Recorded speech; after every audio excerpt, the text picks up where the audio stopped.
एक बार भगवान विष्णु ने अपने धाम से निकलकर धरती पर जाने का विचार बनाया और जब उन्होंने इसकी तैयारी शुरू की तो माँ लक्ष्मी ने उनसे पूछा कि वह कहाँ जा रही हैं। भगवान विष्णु ने उन्हें बताया कि वह धरती लोक पर घूमने जा रहे हैं। ये बात माँ लक्ष्मी ने भी भगवान विष्णु को उन्हें भी साथ ले जाने के लिए कहा तो भगवान विष्णु बोले कि तुम मेरे साथ चल सकती हो, लेकिन एक शर्त है कि तुम धरती पर पहुंचकर उत्तर दिशा की तरफ नहीं देखोगी।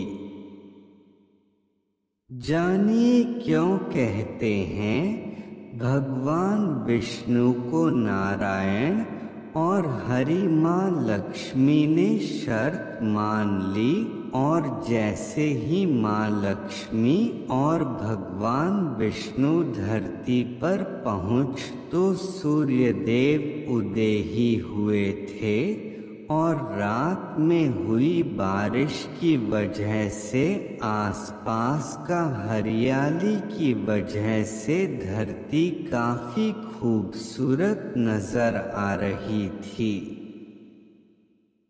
जिसके चलते वह भूल गई कि उन्होंने विष्णु जी को कुछ वचन दिया है और वह उत्तर दिशा की तरफ मुड़ गई और उस सुंदर बगीचे में चली गई।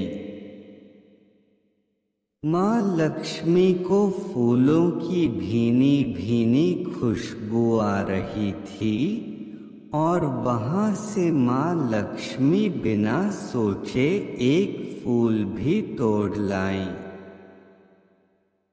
जब वह फूल तोड़ने के बाद वापस आई तो भगवान विष्णु भगवान की आंखों में आंसू थे। माँ लक्ष्मी जी के हाथ में फूल देख विष्णु जी बोले बिना किसी से पूछे उसकी चीज को हाथ नहीं लगना चाहिए।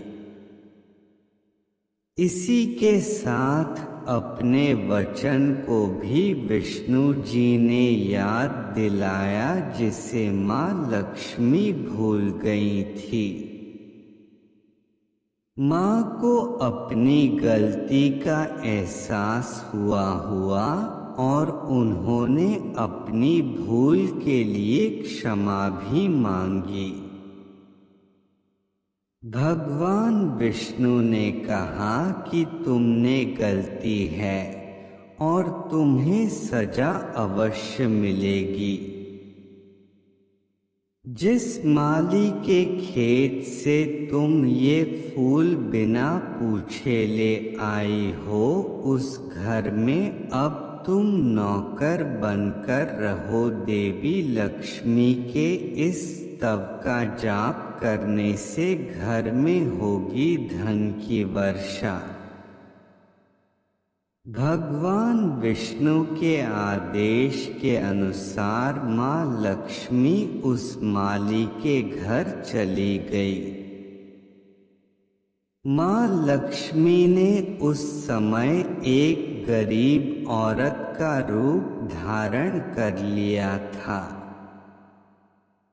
माँ लक्ष्मी ने माली के घर रहकर अपनी सजा पूरी करी और जब उस माली को इस बारे में पता चला तो कि वह गरीब औरत कोई और नहीं माँ लक्ष्मी है तो उसने माँ से क्षमा मांगी और कहा कि हमने आपसे अनजाने में ही घर और खेत में काम करवाया। हे माँ, यह कैसा अपराध हो गया। हे माँ, हम सब सबको माफ कर दें। यह सुन माँ लक्ष्मी मुस्कुराई और बोली, हे माधव, तुम बहुत ही अच्छे और दयालु व्यक्ति हो। तुमने मुझे अपनी बेटी की तरह रखा, अपने परिवार का सदस्य बनाया। इसके बदले मैं तुम्हें वरदान देती हूँ कि तुम्हारे पास कभी भी खुशियों की और धन की कमी नहीं रहेगी। तुम्हें सारे सुख मिलेंगे जिसके तुम हकदार हो। जिसके बाद माँ लक्ष्मी वापस विष्णु जी के पास चली गई।